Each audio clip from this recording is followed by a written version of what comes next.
Assalamualaikum warahmatullahi wabarakatuh. Perkenalkan, nama saya Azrotul Lutfiyah. Saya dari kelompok 4 Pancasila, kelas C4 Manajemen Pendidikan Islam. Di sini kelompok 4 akan menjelaskan tentang Pancasila sebagai ideologi dan perjanjian luhur bangsa Indonesia. Di sini saya presentator pertama akan menjelaskan tentang pengertian Pancasila sebagai ideologi bangsa Indonesia serta nilai-nilai yang terkandung dalam Pancasila sebagai ideologi bangsa Indonesia. Nah, marilah kita awali presentasi pada siang hari ini dengan bacaan basmalah bersama-sama. Bismillahirrahmanirrahim. Baiklah, langsung saja. Saya akan menjelaskan tentang pengertian Pancasila sebagai ideologi bangsa Indonesia. Nah, di sini saya akan menjelaskan tentang ideologi terlebih dahulu. Mungkin teman-teman sudah tahu ya apa arti ideologi dan dari bahasa apa. Nah, ideologi berasal dari bahasa Yunani, yaitu ideos dan logos yang berarti tujuan, cita-cita, sudut pandang, pemikiran, dan pengetahuan. Jadi, ideologi secara istilah adalah suatu ide atau keyakinan yang menuntun sudut pandang seseorang untuk mencapai tujuan yang berdasarkan pengetahuan. Sedangkan ideologi Pancasila artinya adalah kumpulan nilai dan norma yang menjadi landasan keyakinan dan cara berpikir bangsa untuk mencapai tujuan yang berlandaskan 5 sila Pancasila. Nah, jadi negara yang ideologi Pancasila maka juga memiliki dasar negara yang berdasarkan Pancasila. Nah, dasar negara ini sangat penting untuk penyelenggaraan negara serta pedoman hidup bernegara. Selanjutnya, saya akan menjelaskan tentang nilai-nilai yang terkandung dalam Pancasila sebagai ideologi negara. Nah, nilai-nilai yang terkandung dalam Pancasila sebagai ideologi negara terbagi menjadi 2, yaitu objektif dan subjektif. Yang objektif ini artinya keberadaan nilai-nilai Pancasila diakui oleh bangsa-bangsa lain. Ini dikarenakan rumusan dari sila Pancasila memiliki makna yang paling dalam. Yang kedua, Pancasila yang terdapat dalam pembukaan Undang-Undang Dasar 1945 sebagai kaidah pokok yang mendasar. Yang terakhir, nilai-nilai Pancasila akan tetap ada sepanjang masa dalam kehidupan bangsa Indonesia. Nah, yang kedua adalah subjektif. Artinya, keberadaan nilai Pancasila bergantung pada bangsa Indonesia sendiri. Hal tersebut dikarenakan nilai-nilai Pancasila muncul dari bangsa Indonesia. Yang kedua, terdapat nilai-nilai kerohanian yang terkandung di dalam Pancasila. Yang ketiga, menjadi pandangan hidup bangsa Indonesia. Dan yang terakhir, nilai-nilai Pancasila berasal dan tumbuh serta berkembang dari budaya bangsa Indonesia. Mungkin itu saja dari saya. Selanjutnya akan disampaikan oleh Ihsan Ibadillah tentang fungsi Pancasila sebagai ideologi bangsa Indonesia. Assalamualaikum warahmatullahi wabarakatuh. Perkenalkan, nama saya Ihsan Ibadillah. Saya dari kelompok 4 akan presentasi fungsi Pancasila sebagai ideologi bangsa. Nilai-nilai yang terkandung dalam Pancasila digunakan sebagai ideologi nasional bangsa Indonesia sehingga tidak dapat dipungkiri bahwa Pancasila yang digunakan sebagai ideologi negara memiliki peranan atau fungsi, yaitu pertama, sarana pemersatu bangsa. Bangsa Indonesia adalah bangsa yang memiliki banyak suku, banyak pulau, dan banyak budaya. Dan dari semua keberagaman ini telah dibuat pemersatu kita. Ada 5 hal pemersatu kita. Yang pertama, Pancasila, burung Garuda, UUD 1945, bendera merah putih, lagu Indonesia Raya, dan bahasa Indonesia. Yang kedua, membimbing dan mengarahkan bangsa Indonesia untuk mencapai tujuan. Negara Kesatuan Republik Indonesia meletakkan Pancasila sebagai dasar falsafah serta ideologi.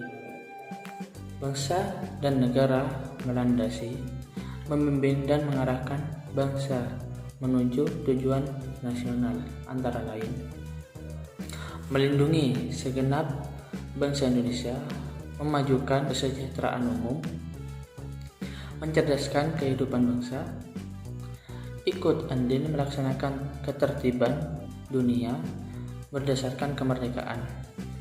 Yang ketiga,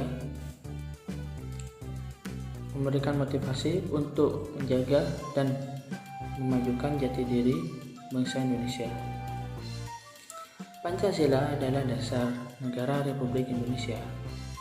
Negara Kesatuan Republik Indonesia atau disingkat NKRI sangat memegang teguh Pancasila sebagai dasar pedoman yang kuat untuk mencapai tujuan negara.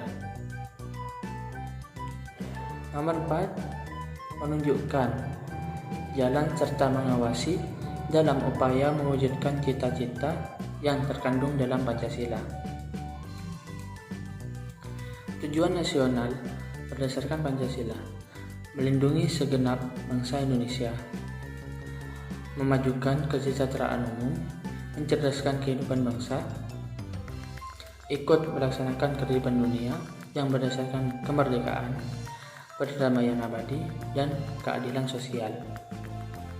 Nomor 5, menjadi pedoman hidup bangsa Indonesia untuk menjaga keutuhan negara.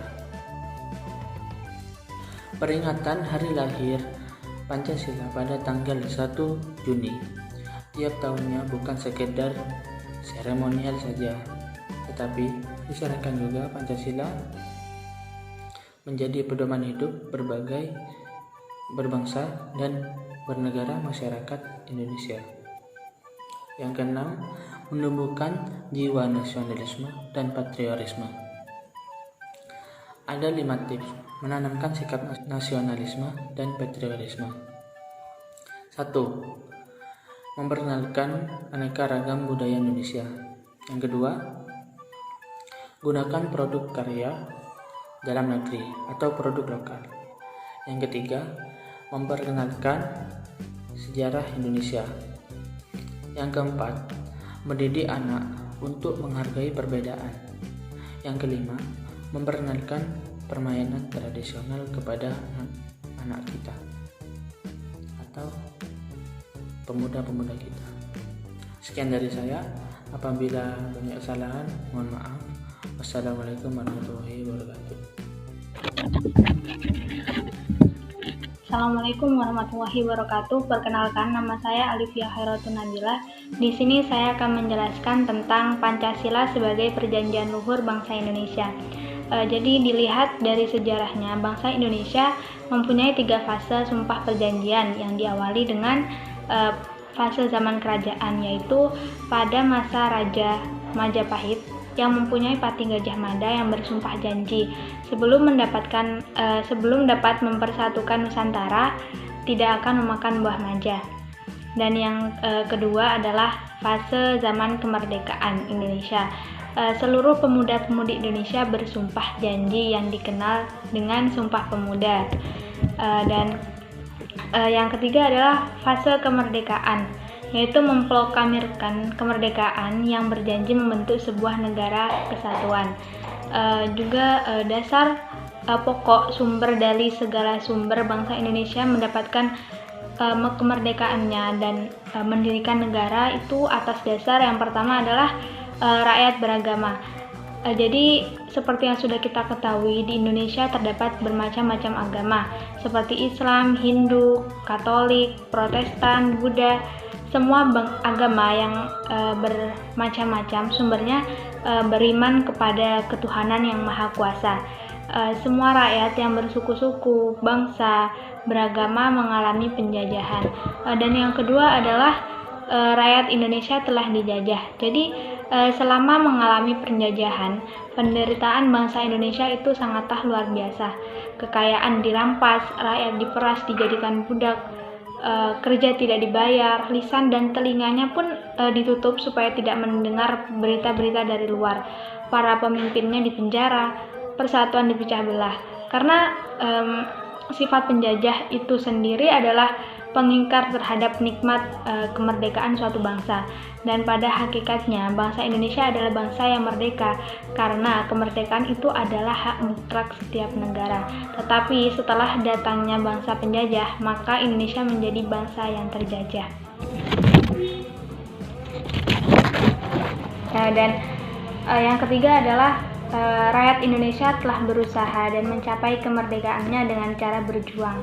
Jadi terdapat dua cara rakyat Indonesia berjuang untuk kemerdekaannya, yaitu dimulai dari pemberontakan pertama oleh Pati Yunus, Fathahillah, Sultan Agung Mataram, Imam Bonjol, Iskandar Muda, Sultan Hasanuddin, Sultan Agung Tirtayasa, Pangeran Antowirya, Sisingamangaraja, Untung Suropati, Pangeran Diponegoro, Bajaruddin, Cutnyadin, Pangeran Jelentik, dan juga Pangeran Kapitan Patimura. Dan periode inilah yang melahirkan pahlawan perjuangan kemerdekaan. Lalu yang kedua adalah periode perjuangan kemerdekaan. Periode yaitu seperti pergerakan di bidang agama seperti NU dan Muhammadiyah, lalu di bidang sosial ekonomi, pergerakan sosial politik, pergerakan pendidikan, dan juga pergerakan budaya. Nah, periode inilah yang melahirkan pahlawan pergerakan kemerdekaan. Dan yang keempat, yaitu rakyat Indonesia mempunyai cita-cita yang luhur atau mulia, seperti keinginan merdeka tanah airnya, keinginan berkehidupan kebangsaan yang bebas. Semua itu adalah cita-cita yang luhur dan yang mulia, sesuai dengan Undang-Undang Dasar 45, alinea ketiga yang berbunyi dan didorong oleh keinginan luhur supaya berkehidupan berkebangsaan yang bebas, maka rakyat Indonesia dengan ini menyatakan kemerdekaannya. Baik, sekian yang bisa saya sampaikan. Mohon maaf bila terdapat banyak salah dan tutur kata yang tidak berkenan di hati kalian. Terima kasih atas perhatiannya. Wassalamualaikum warahmatullahi wabarakatuh.